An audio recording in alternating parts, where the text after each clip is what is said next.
Good morning, everyone. Thanks for being here.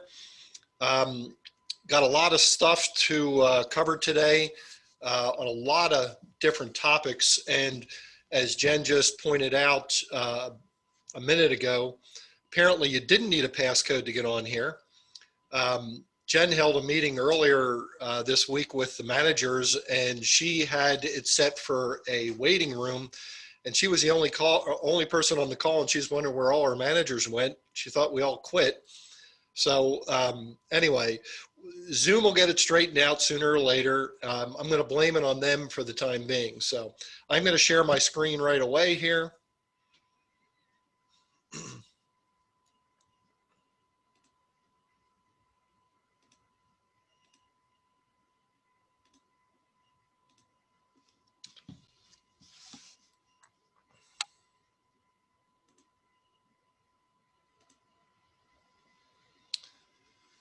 All right.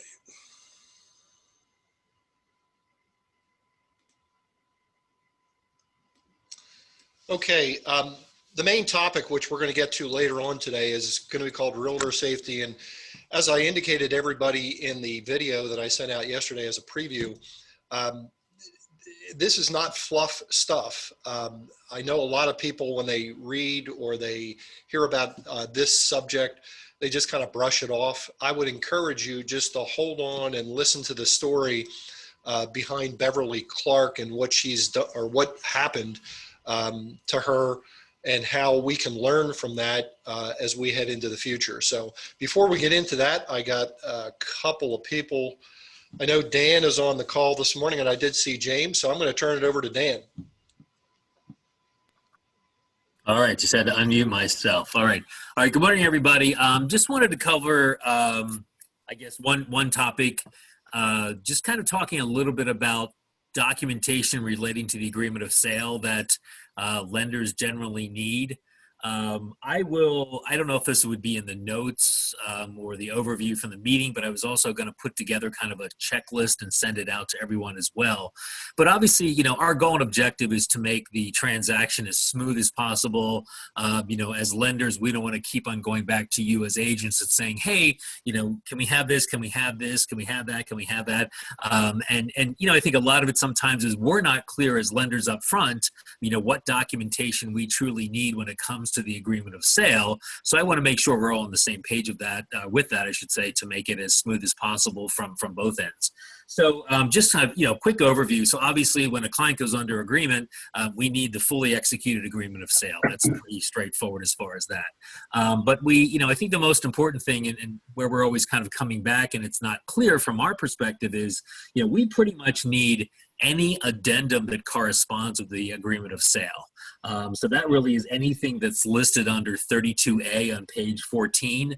Any one of those boxes that are checked, we need the corresponding addendum. That's always going to be the case. If there's a sale and settlement of other property addendum, ultimately, once that property is under agreement, we're going to also need that agreement of sale as well. Any additional documents that are referenced under, under this section. So I'll give you an example. Like I had an agreement of sale that had a tenant vacate contingency. So then we got this contingency, and within that contingency, there was reference to some sort of letter that was written between the current owner and the tenant. So again, that was another document that was then also needed. So, anything that's going to be referenced on the agreement of sale as far as addendums, letters, contingencies, and there's a document corresponding to that, a lender is always going to need that. And I'm almost positive that's not something that's specific to Homesale Mortgage. With any other lender I've worked with, it's the same situation. Also, any documents that are referenced under the 32B additional terms. Again, there's all types of things listed there, but there's any type of document that's referenced, we're also going to need a copy of that. If the lead-based paint box is checked at the bottom of the agreement of sale, we're going to need a signed copy of that as well. And this is probably one of the areas that I see, sometimes I see those boxes checked and the property was built in, 1990 or 1995. So technically it's not needed, but if it's checked, then it becomes part of the agreement of sale and then it is needed. So, again, just trying to make things as smooth as possible. In that perspective, if obviously you don't need a lead-based paint addendum because the property is, or a disclosure, I should say, because the property is post, I'm not sure the date, but anyway, it's not needed. Obviously, the EMD, we do need a copy of the EMD once that is available. I know that's not always immediate because sometimes the buyer may be dropping it off at the office or sending it, a few days later, but we will need a copy of that. And then, of course, most importantly, any change of terms or change in terms that occur during the course of the sale, we're going to need a copy of that as well. So again, our goal and objective is to make the transaction as smooth as possible. And I'll put together a list and send this out so everyone has it as just kind of an overview. If you have any specific questions, definitely feel free to reach out to James or myself. So James, I'll turn it over to you now as well.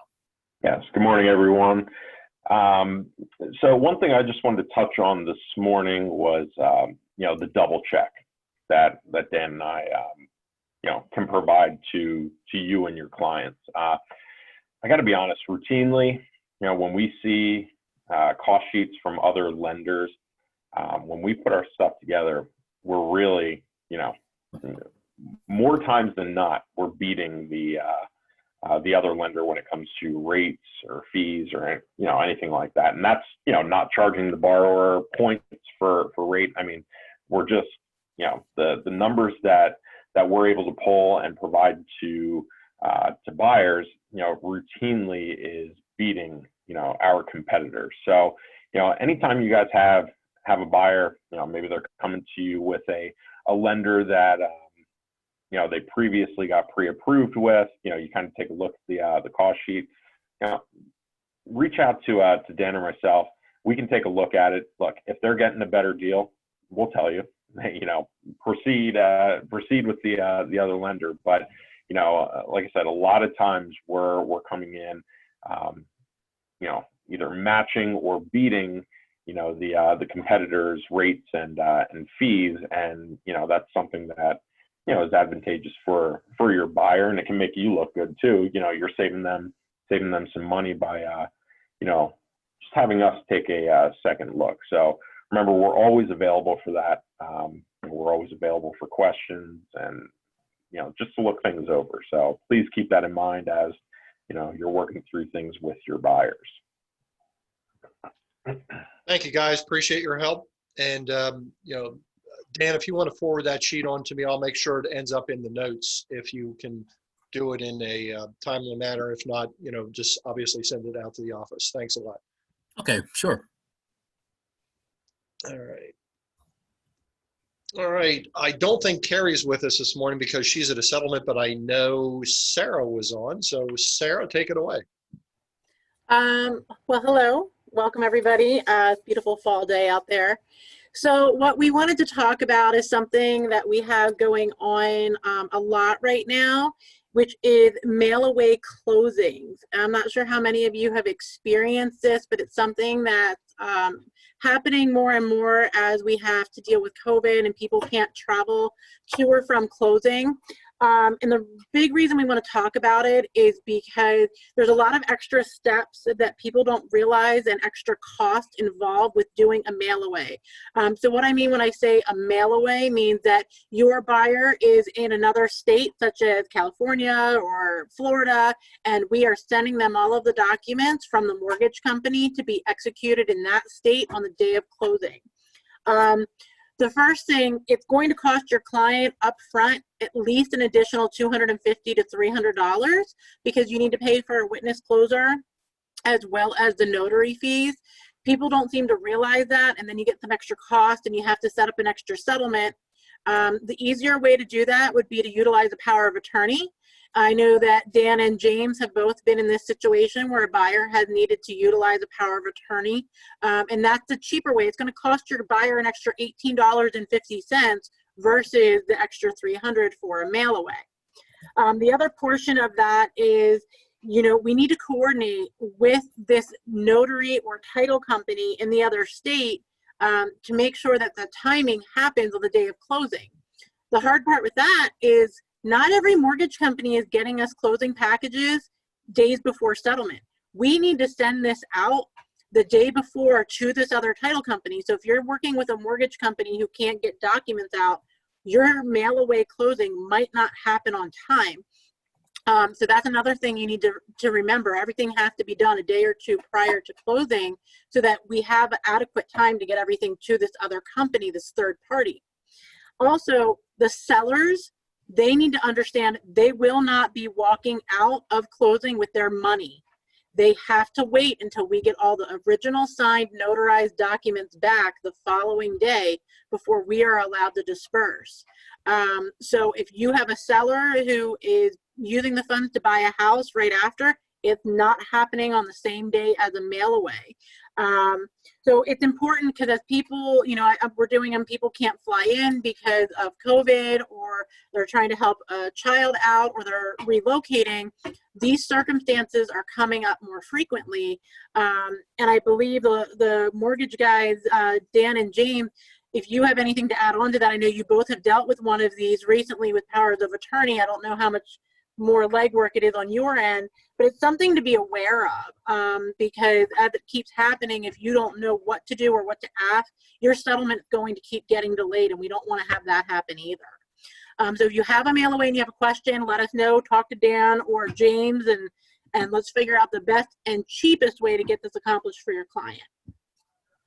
Yeah, I think the only thing I'd add to that is that, you know, really the sooner we know about it, the better, because, you know, the worst thing is finding out near the end of the transaction and then having to backpedal on everything that needs to be done as far as putting the pieces together. So if there's, you know, we may not always know that up front. I mean, I know in most situations we would, but if something comes up, I think one of the biggest ones is just not realizing that one of the borrowers all of a sudden can't attend settlement.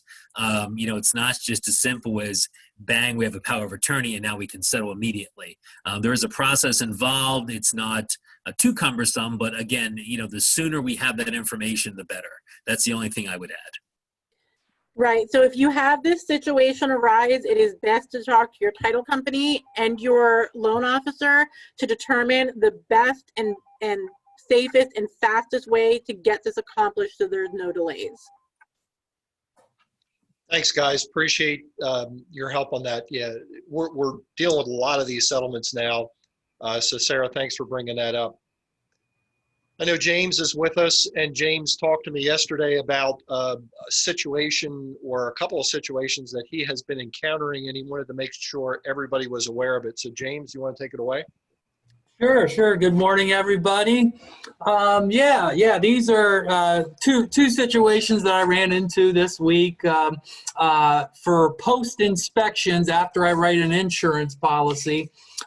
Basically, as you guys can see here, these are going to be situations where carriers will ask the homeowner to correct, because if you look at both of these situations, they're basically, as one of the clients said to me, doors to nowhere. So, you know, you open that door, you could be opening yourself up to a liability claim. If somebody gets injured, that's a guest at your house. So if you guys see anything like that, you know, you might want to keep it in the back of your mind that all insurance carriers that I know of are going to ask them to either put some steps in, with railings usually as well too, if there's more than 3 steps needed. Some of them might even allow you to buckle everything up from the inside so you can't get outside. But that first customer on the top actually told me that that passed zoning in York County for the township that they bought the property in, which surprised me because that was new construction there as well too. So I couldn't imagine that being the case in Lancaster County, to tell you the truth, from what I've seen. But you know, just a friendly reminder, if there's something like this on the house, the insurance company is going to ask them to correct that issue. So thanks for your time today. Thanks, James. Appreciate you bringing this to our attention. Next, and I believe Jonathan is on the call. Jonathan, you out there? I'm here. Can you hear me? Jonathan, good morning. How are you? Good morning. Good morning. How's everybody doing? Good. Just wanted to first say it's glad to be with everybody. I know it's been a little while, and just real quick, a couple quick updates. COVID related, I know I had a couple of appliance claims that came in this week, and not just home warranty companies, but appliance distributors in general are experiencing some pretty big delays. Just for example, the one client, she was getting a replacement fridge, and I think the distributor was about 21 days out. So if you come into any of those delays, please let me know. The options that all homeowners have when we're doing a replacement is they can take the claims credit, which is basically a cash out option based on the value we would do the replacement for. So that's always an option, and that's what I've been encouraging anyone who has basically the choice between a replacement appliance or taking the cash out. I would say just take the claims credit just to avoid any major delays there. Also, you have my information there that Tom put up. I also have a mobile business card now where if you need to forward my information or have it on the go, basically you just need to text J Stroud, my first initial last name, to 88500. I'll put it in the chat as well, so you have that. And then you can also access the Pennsylvania brochure from that link as well. So I know many times I'll get requests for, do you have a copy of the brochure? And that's one way to have it on the go with you. Lastly, the Cinch Preferred plan, I think I've talked about it before, but if you're in a situation where you just need to get a warranty in place for under $500, the Cinch Preferred plan comes in at $498, and it does include the upgrade, the Premier upgrade, which is usually $99, but that's discounted under the Cinch Preferred plan. Just to kind of give you some clarity, I had a client that had to get an AC replaced this week, and they had about $1,400 in out-of-pockets for the replacement, things like modifications, disposal, but they did have the upgrade in their plan, which covers $1,000 of anything out of pocket. So instead of paying $1,400, they had to, basically cover $400, and they had a replacement system. So just something to keep in mind for, like I said, any client that's just trying to get a warranty under $500, that Cinch Preferred plan does come in handy. If you guys have any questions, I'll be available, and you can always reach out to me. But thanks, Tom, for letting me be a part of the meeting today. Yep. Appreciate you being here, Jonathan. No problem. All right. Next up is Jen to talk to us about some reminders for not only this office, but across our whole marketplace footprint. So Jen, do you want to just chime in here a little bit? Yep. So I hope everyone's doing well. It's nice to see you all, even if it's still on Zoom.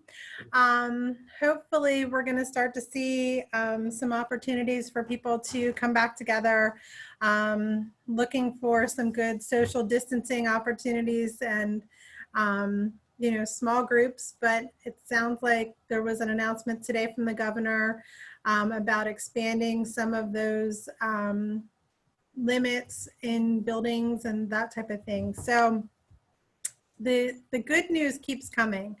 But in the meantime, I do want to just make sure that everyone's reminded that when you're in any of our home sale offices, you do need to be wearing a mask in all the common areas, not only for your own protection, but for the protection of others as well. We are trying our best to remind people when we see them not wearing a mask to please put one on. But of course, we're all polite society, and correcting others is sometimes uncomfortable. So it would be really appreciated if you didn't put our staff into that uncomfortable situation of having to do a reminder and just wear a mask. We are making sure that when clients come in for settlements, that they are aware of that policy, that they need to wear a mask in the building. And so it makes it a little bit uncomfortable when a client comes in and then they see people who are actually working in the building not following the same protocols. So just asking for everybody's cooperation on that. There is hand sanitizer throughout your building and all of our buildings. So, please make sure that you are using that hand sanitizer, and that if you're using any public spaces, copiers, tables, touchdown stations, that you are also using the wipes that are available to sanitize those areas as well. So while I feel like the good news is coming and we are definitely moving in the right direction, that's because a lot of people are doing a lot of the right things, and we want to continue to do that. So the better that we get at that, the more opportunity we have to kind of get things back to normal. and get together again and see each other. So just a couple of quick reminders and asking you to please be aware of that. The other thing I wanted to talk about is the TLC campaign that LCAR has running.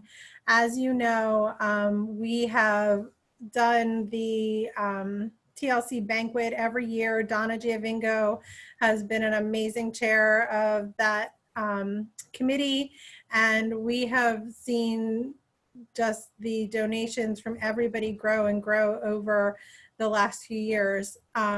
So with COVID, unfortunately, the banquet had to be canceled this year, but we are trying to continue the donation and the support of that group, because obviously more people are finding themselves in a homeless situation than almost any other time in the past. So there's almost 300 adults being supported by TLC right now, as well as over 80 children. So LCAR has upped their game this year, and they are putting out until the end of the month. They are collecting diapers and wipes for TLC, and as well as financial donations. So anything that you might be willing to contribute would be appreciated. I am about to send out an email to all of our Lancaster offices this afternoon, asking for those diapers and wipes to go to your office staff. So if you can make sure that they come into Janice or somewhere at the front desk, I'm sure Janice will find a place. And any financial donations that you want to make out a check to TLC, Donna will collect all of those by the end of the month. And so if you could get those in, that would be awesome. I also included my Venmo. So I will take anybody's Venmo donation if you don't want to mail a paper check. And I'll put together one check and donate that. And we're going to do a match up to $1,000 from the company as well, from our community fund. So we really want to make a big push towards the end of the month to get those donations out there. So I think Donna is on the call, and she's going to tell you a little bit about a couple of prizes that are available. And I will make sure that if you make a donation through Venmo, that Gwinnett knows that that donation came from you and not from me. So if there's I think, Donna, is it $50 or more, you're entered to win a prize? Yes, for every $50 that you donate to TLC, you have a chance to win one of the prizes. And there are 5. There are 10 different prizes you can win. You could actually win the LCAR whole Realtor dues package for the year, a foursome for Hershey Country Club Golf, a hot air balloon, ride for two, a dining out gift cards. They have like package of 3 different dining out gift cards. They have a wine and chocolate tasting for 8, a car care bucket, Coach bag, and a $25 gift card to a salon. Then the other prize is Barnstormer tickets, Science Factory, the Rec Center, a photo of a signed Pittsburgh Steeler. Another package is another gift card with a necklace, and then the last one is a basket of cheer. So for every $50 that you enter, you spend, they'll put a ticket in for one of these prizes and then draw them all out sometime in November. But we'll of course take any donations that you would like. We did raise over $30,000 last year for TLC through the event, and right now we're at about 10,000. So it'd really be cool if we could at least make it to 20. But I'll send this out to Jen or Tom as well, so we can send it out to the office so everybody can see the prizes available. Yeah. Thanks, Donna. Thank you, Donna and Jen. Appreciate it. And Donna, thanks for all the work, not only this year that you've done, because it's been a challenging year to try to put this whole thing together for TLC, but all the work that you've done in previous years, much, much appreciated. For those of you that have never been to TLC downtown, well, I'll tell you, it's really eye-opening what the volunteers there do and where our money goes. So I would highly encourage, if you ever have the opportunity to tour that facility, please do so.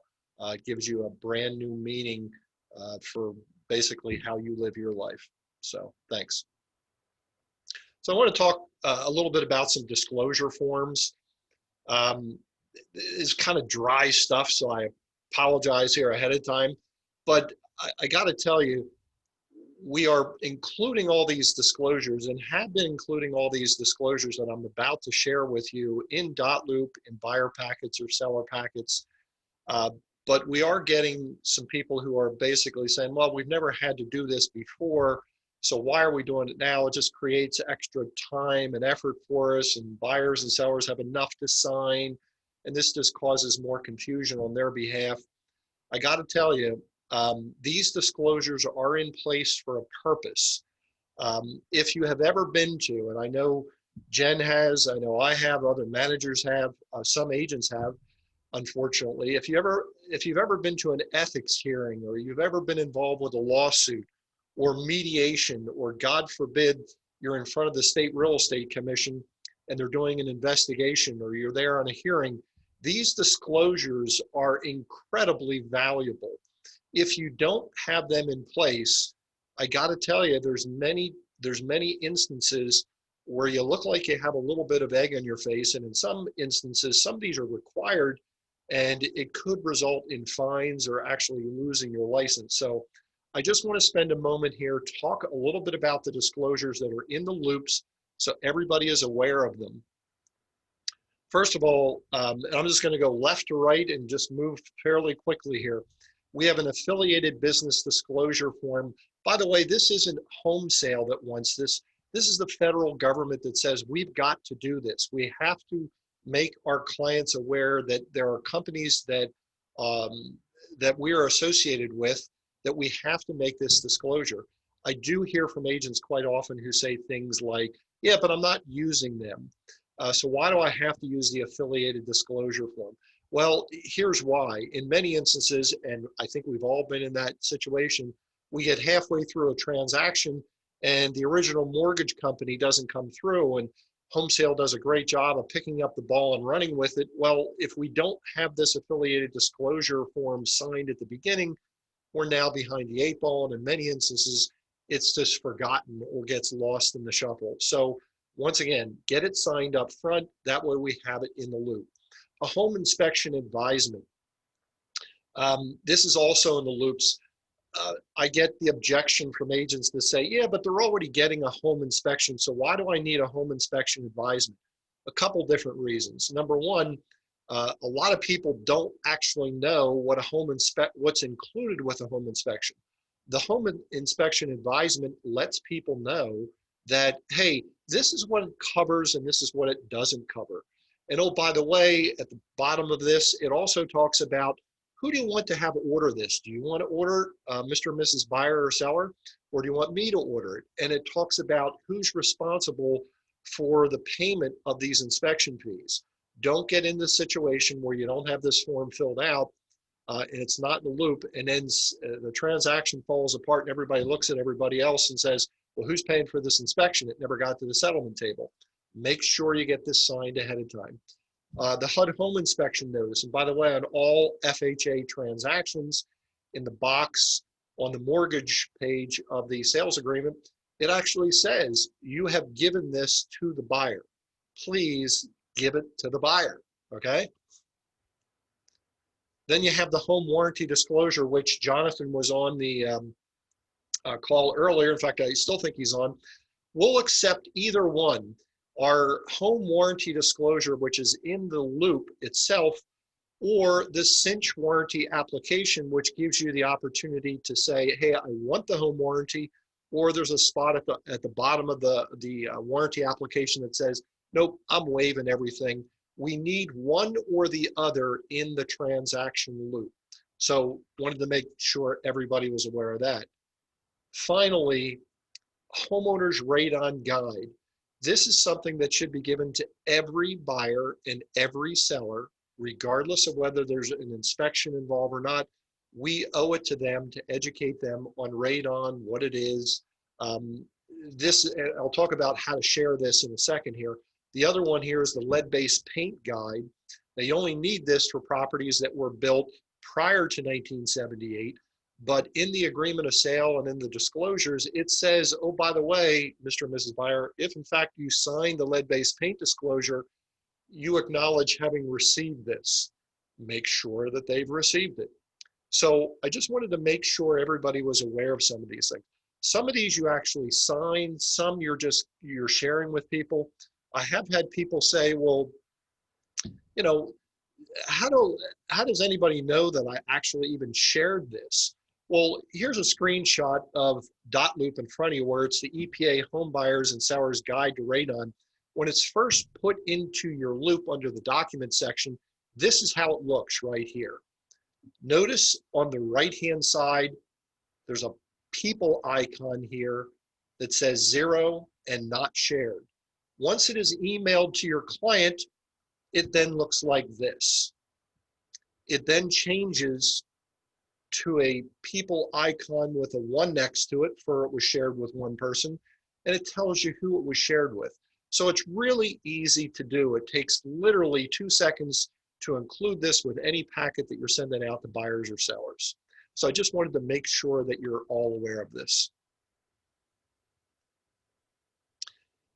And finally, which is the last part of this meeting that we're going to talk about, and a good portion of this, we're going to spend maybe 15, 20 minutes on a video that's going to share with you some a specific circumstance having to do with a real estate agent in the past. And there she is. Her name is Beverly Clark. Beverly was an agent who was doing business in Arkansas. She was in the business 12 years, did a nice job for herself, was very, very good at her job.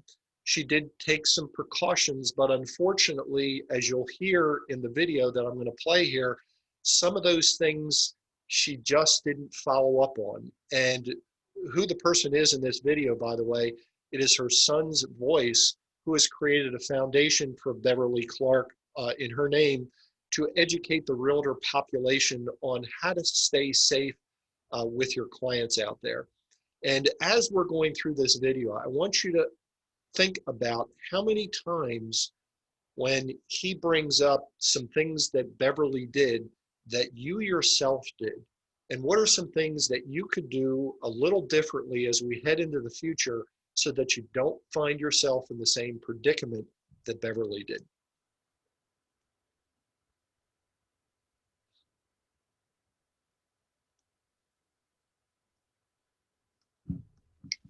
This slide that you see on your screen here, this is the property where my mom was kidnapped. And you know, aside from knowing the context of this presentation and the context of this slide now, this slide could just as easily be in any real estate presentation ever, right? You see this nice home, you see a street address, you see a property description, and I do that somewhat intentionally because after a dozen years in the industry, showing probably thousands of homes, dealing, working with hundreds of buyers and sellers, an incredible career that she loved so much, all it took was one client, and in this case it was a couple, and one showing, and we lost my mom. And so I'd like for us to, if you don't mind with me, and if you could almost put yourself in her position for the next few minutes, because I want to talk to you about the events that led to this showing. Because let's learn from this, right? It's a lot easier for us to think about preventive things we can insert into our business practices to keep us out of situations like my mama found herself in. So begin thinking through, think that today you begin getting phone calls and text and emails from a couple. And their story is that they are looking to buy a home. They have relocated to your area due to work. They have currently found some temporary housing and they are really not pleased with it. And they really need your assistance in finding a permanent residence as soon as possible. As you interact with this couple, you notice that their phone number matches that of the state that they say that they're moving in from, so the area code. And then also the email address that you obtained from them so that you could go to the MLS and set them up so that they could be notified of new properties hitting the market that match their criteria. That email address matches the names that they're giving you. Moreover, they say that, in addition to their urgency to find a property, they're also cash buyers. So all of this is sounding good. And even with their urgency, though, I think it's important to note that this couple that you are interacting with, this husband and this wife, although they are display a sense of urgency, they are not wanting you to just jump in the car and go show property. They are being selective, they are being picky, and you are having a hard time really finding a property that matches their interest. And so what you begin doing, and to this point, what my mom did, is because inventory was low, which is, I know, kind of laughable now. I would think we would all love to have 2014 inventory as opposed to the low inventories we're seeing across the country right now. But she was having trouble finding, something that met their criteria, that met their interest. And so she began doing like we all do. She began talking to other agents in her office about this couple and about their needs, and asking if agents would give her the courtesy of a heads up if they knew of something coming on the market. So always good to let people know what you're working on. It's a good safety tip. I kind of kid that God loved and blessed the people that love us as agents, right? Because our spouses, our partners, they whether they want to or not, they get to hear the ins and outs and ups and downs of day-to-day real estate transactions, whether they want to or not. It's a tough industry, and we can't help ourselves. We've got to get it off our chest. And my dad was no exception. My poor dad, he knew everything that I've told you so far. He knew about this couple. They were moving in from out of state, and she was trying to find them a property. So everything's good, right? Everything sounds good so far. But if I may now, let's peel that apart. Everything I've just told you is a lie. The names are a lie. These people, as they've interacted with you on the phone and text messages, they have been using an app on their cell phone that they've downloaded that gives them a spoof number. So you're not seeing their real number, and it also furthers their story that they are moving in from out of state, because they do in fact have an out of state phone number. So then you think through, and I know it's not every day, it's actually very rare that we create email accounts, right? If we're lucky, we create one, create two, and that's the most that we have to do. But as a reminder, if you think back to whenever you created your email account, there is absolutely nothing that actually verifies, if you put a name in your email account, that you are who you say you are. You can use any old name, and to that point, any silliness that you want to use, right? So these people had gone, in addition to getting a spoof number through an app, they created a fictitious email. And it was a real email, but they created it with the fictitious names. Now, everything up to this point, so let's peel back some of the troubling portions of this. Up to this point, there's been no in-person buyer consultations in a public place. There's been no exchange of ID, and there has been no exchange of proof that they do actually have the cash on hand to purchase a property. It's just been a lot of communication back and forth via phone and email. If I can pause the story just quickly, because I think that so often with safety, and you hear safety instructors talk about the importance of situational awareness, and there are certain situations that we find ourselves in that just because it's commonplace, we assume that it's a little bit more safe, and we let our guard down. So if I can give you some backstory on this home that you see on the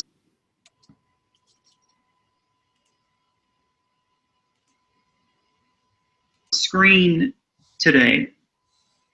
This home is actually located in the community that my parents lived in. A little hard to tell by this photo, but if you look on the left-hand side, this house sits right on the lake. My parents lived on that same lake. Any given weekend, we would be out. I remember seeing this house for years and years from the view of my parents' boat.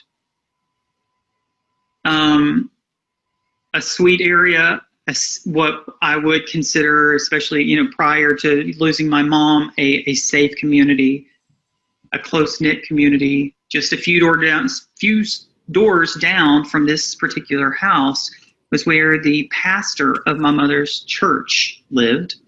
And so I just think inherently you just kind of set this scenario of this sweet southern town just outside the capital city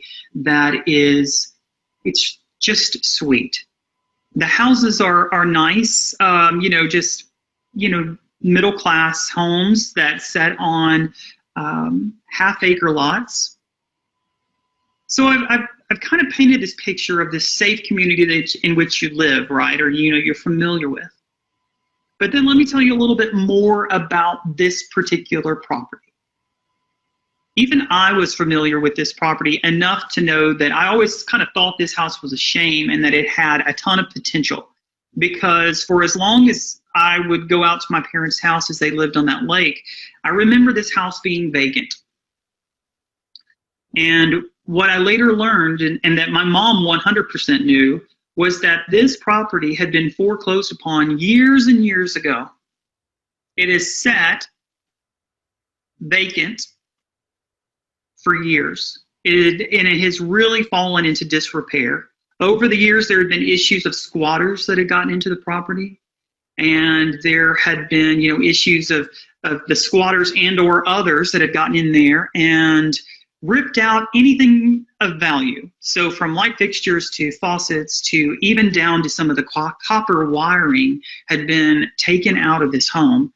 And so while this exterior shot that you see here on this, may look very inviting and like, a great home, certainly the inside is a very different story, or it was. And so Mom, knowing that, one can, I think that we can just assume that like Mom knew that this particular property did not meet what this couple had told her they were looking for, especially this couple after, expressing, that they didn't want to meet at this house or that house, that they didn't think that was, a good match for them. But on this side of it, now we realize that this couple was not being picky for the sake of picky sake, just because they had specific, taste. They were being selective because they were waiting for the right house to come along that would give them the perfect opportunity for this crime to occur. Where can we get her to a property that we can kidnap her? And so what we know is that it was the husband that called my mom one day and said, "We would like to see this house." Of course, knowing the state of disarray that this house was in, my mom probably never would have recommended this house, especially for them trying to get into a property ASAP, because this thing on the inside was a total fixer-upper. And so something interesting happened in that phone call. Now, we only know about this phone call and the vantage point of this phone call from the husband, bad guy. He later told it during the interrogation process that my mom did not want to show him this house. And he said when he called her to ask to see this house that she told him that company policy would not permit her to show this property alone in a rural area. Well, I'll tell you all, there was no such policy. But I like that my mom clearly, feeling, either she was feeling that gut instinct that something was a little off with this dude, or maybe just simply she didn't want to show this house because she knew it would be a waste of time. or maybe a combination of both. But we know that my mom in that phone call made up a company policy to say that she couldn't show property alone in a rural area. So that's actually a great safety tip we can learn from mom. It's really easy for us to sit back and say what we will do or would do in a situation, but it's, you all know it's a little different when someone's kind of puts you on the spot. But something else that we can learn from this situation is, okay, fine, you've handled that, but then what if they come back to you immediately by handing the phone to their spouse? And so this bad guy handed the phone to his spouse, and she informed my mom that she would be meeting mom and her husband there. She would be coming straight from work, and she asked my mom if her company would be okay with the three of them meeting for this showing together. Would her company be okay with that if there was three people? And so then that becomes a harder thing to object to, right? And so my precious mom, she agreed to show the property. She warned them that this house, we know that she warned them that this house had no utilities and that they could not meet any later than 6 p.m. because they needed to view it in the daylight. We know she at least said that, which is a good safety tip.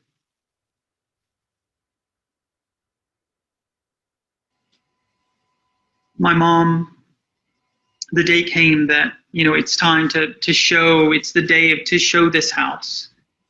And my mom had such a real estate day, and I should say pre-COVID real estate day, where she's able to go into the office and talk to other agents. And she went to an affiliate luncheon, and a fun themed affiliate luncheon, and she won $50 in a raffle.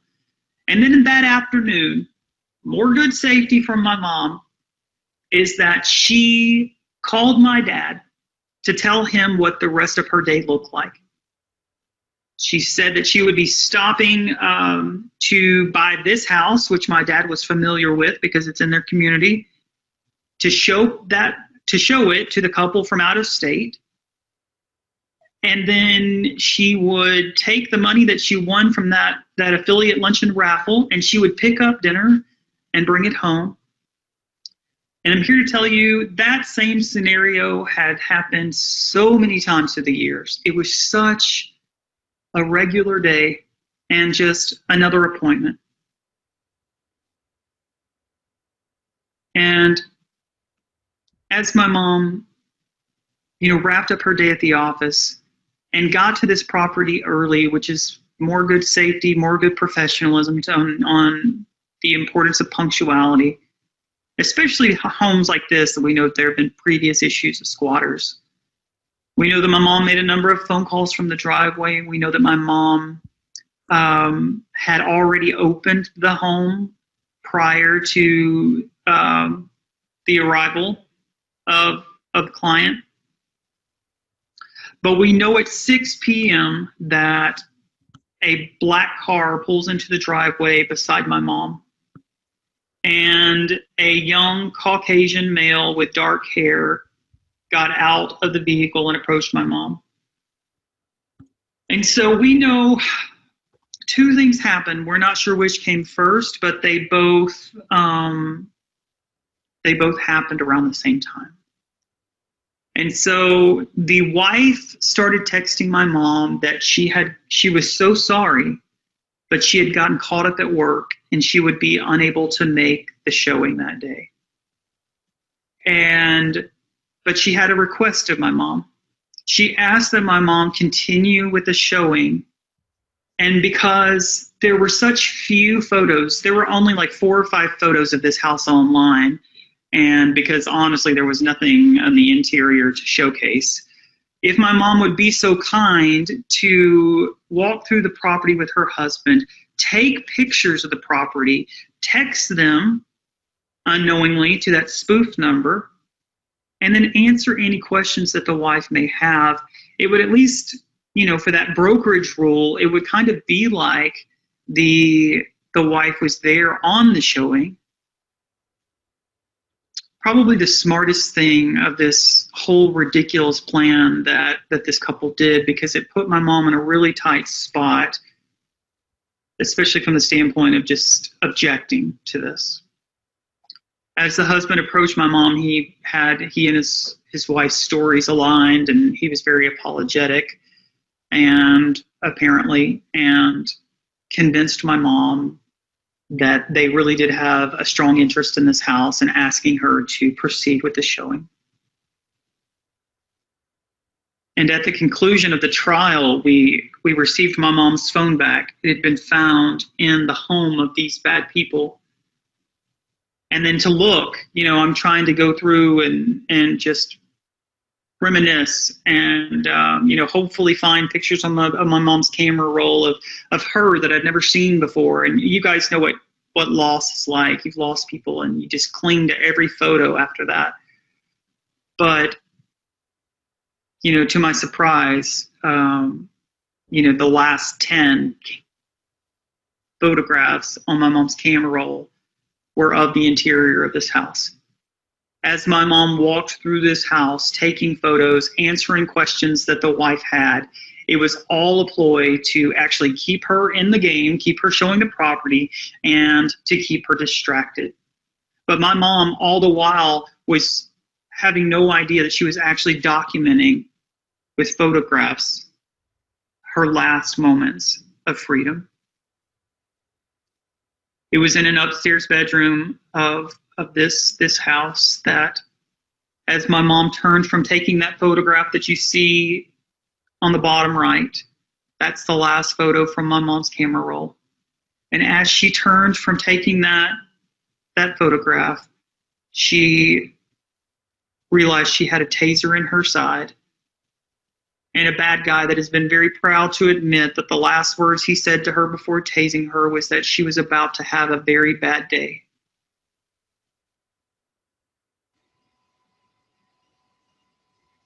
He tased my precious mom. He bound her with duct tape. He then went outside and got in his car and turned it around and backed it up to this house and opened the trunk. And the things that I've told you that were very specific about at 6 o'clock, a black car pulls up next to my mom. A young Caucasian male with dark hair approaches my mom. They go into the home. He later comes outside, gets in his car, turns it around, backs it up to the house, opens the trunk. I told you those details because I know them to be true, because I know them firsthand from, secondhand, from hearing from the neighbor that actually witnessed every bit of that happening. And if there's a message that you can take away from this part of the presentation, and maybe this isn't just real estate safety, this is something that you can extend to your family tonight over dinner, is, now because of COVID and us being stuck home more than we've ever been, we should have the strongest baseline of what regular, normal activity looks like in our neighborhoods. And that neighbor that day never reported that to me. That sounds like crazy, suspicious behavior to the authorities. It was brought to light much later that night when detectives were door knocking and asking the residents in that neighborhood if they knew anything about the disappearance of a local realtor. And it was of course, the neighbor right across the street that saw all the things that I just told you about. And so if you can impart to your family the importance of reporting suspicious activity to law enforcement in the moment, it can make the biggest difference in the outcome of the situation.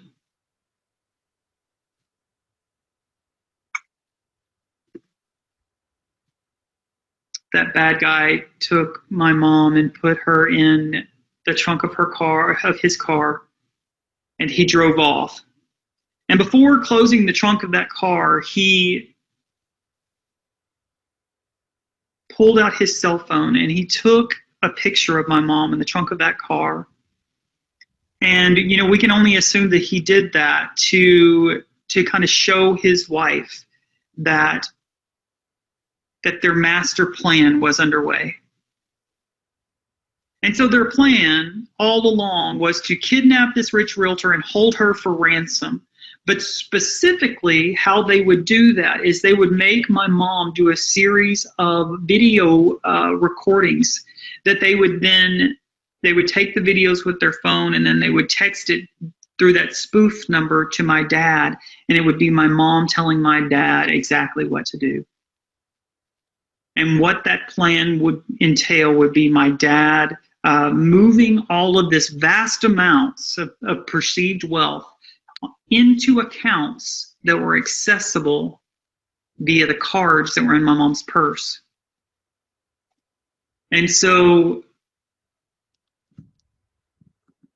that day, as that horrible man drove away with my precious mom in the trunk of his car, he didn't realize in his haste to do all those things that he had left behind the one thing that he needed in order to get the money, and that was my mom's purse.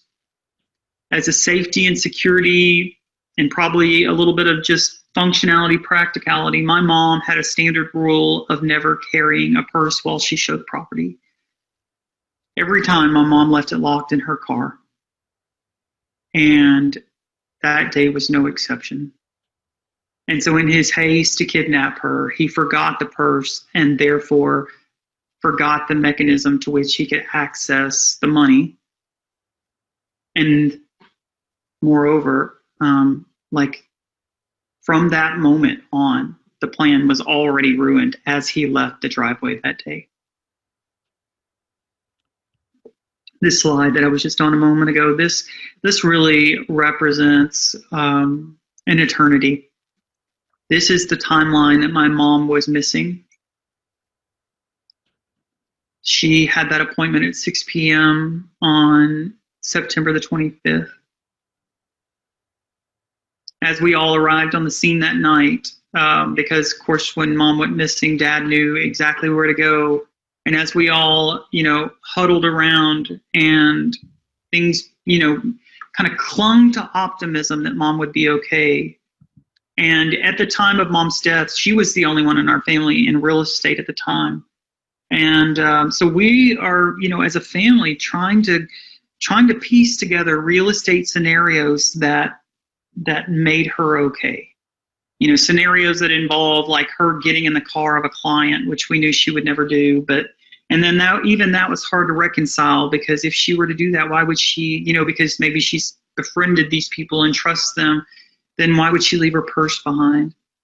Why would she leave the client? She had actually had a folder that she built for this couple, like she did for every client consistently, that was left behind in her passenger seat that outlined every lie they had told her and the types of properties and the property numbers, the MLS numbers of properties that she thought they might be interested in.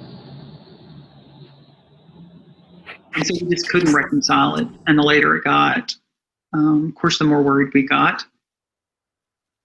And we didn't realize that night that as time progressed, and the neighborhood, there are more and more detectives arriving on the scene, and the neighborhood just keeps getting brighter and brighter with the blue lights from those cop cars, that we knew that they had set up a roadblock and they were stopping people and questioning them about their knowledge. And we had no idea.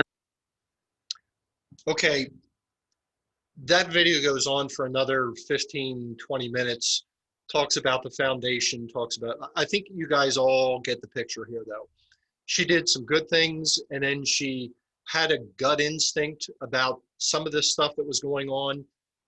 And the bad people, so to speak, always had an excuse for why she should continue on with this. So I'm going to kind of paraphrase some of the things that are later on in the 15 to 20 minutes here. The one thing that this couple said over and over in their interrogation to the investigators was that realtors, by and large, are all wealthy and we all work alone. And because of that, we are prime targets. Now, whether that's the truth or not, whether we're wealthy or we work alone, that is the impression that the public has of us. So we all need to keep our antennas up when we run across things like this. Keep in mind, we know the real story because we're in the business, but the general public doesn't. Next, this market is moving so fast, and I think everybody understands that right now. Sometimes we just overlook some really obvious things that we should be doing. I know we get calls from clients, or we get calls from potential buyers that want to see a property, and because things are moving so fast, we just hop in a car and go. Slow down and start thinking a little bit. Insist on an initial consultation in a public space, or because of COVID and what we're involved with right now, at the very least, do some type of Zoom call with these people that are asking to see properties so that you understand who you're dealing with, or at least have a general idea. Don't just meet people at a property. And if they object and say, listen, I don't want to meet in an open space, here are some words, and I thought these are really, really, I mean, they're simple, they're true, but God, very powerful. For my personal safety, I always ensure I meet new clients in a public setting first. Sadly, colleagues in my profession have been victims of crime. Now think about that, what I just said there. What individual in their right mind would say, I don't care about your safety. I don't care about your colleagues. I just want to see the property. They've got to understand that. So whether you use this word for word or a version of it, make it part of your lingo that you discuss with these potential buyers that are on the phone with you. I've always said, since I've been managing property, and I have had agents come to me over the years and say, Tom, you know, I really feel bad about letting this couple down because they want to see this property or that property. And I got to tell you, I'm a little uncomfortable. It's either out in the country, someplace that they're just not familiar with. I say to them all the time, please, your safety and your life is worth more than any commission that you will ever earn in a transaction. Just keep that first and foremost in your mind. And avoid any situation where a person is asking to see a property immediately, especially if the property is vacant or in a remote setting. I think we know this stuff, but once again, with the market that we are dealing with right now, we're all kind of cutting a little bit of corners and saying, oh, I got to hustle and do this and do that.